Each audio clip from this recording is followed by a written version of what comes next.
Hi everyone and welcome to Smart Culture Education.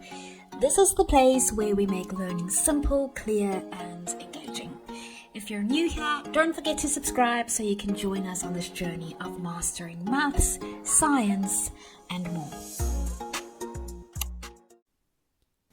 Let's take a look at some examples. Find the following.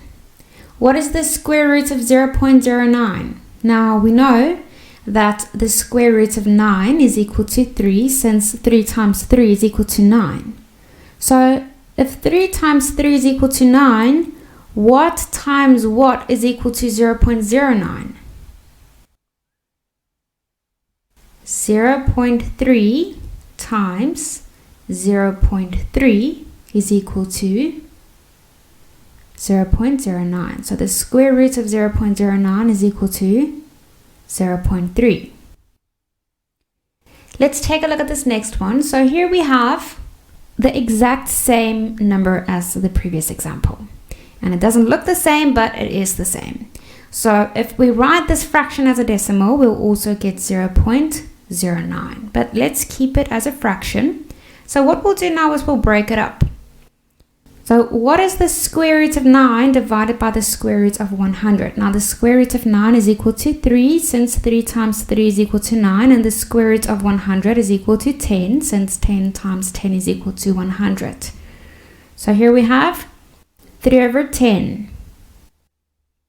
Let's take a look at another example. What is the square root of 2 and 7 over 9? So what we'll do is we'll convert this to an improper fraction.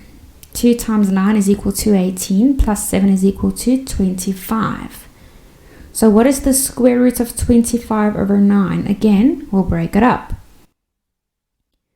So now we have the square root of 25 divided by the square root of 9.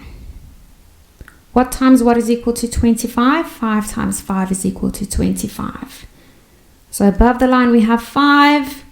Below the line we have 3 since the square root of 9 is equal to 3. So the answer will be equal to 5 over 3. Thank you for watching today's video on Smart Culture Education. If you found it helpful, don't forget to hit the like button and subscribe to the channel. And if you want to stay updated, tap the notification bell so you never miss our next lesson. See you in the next video.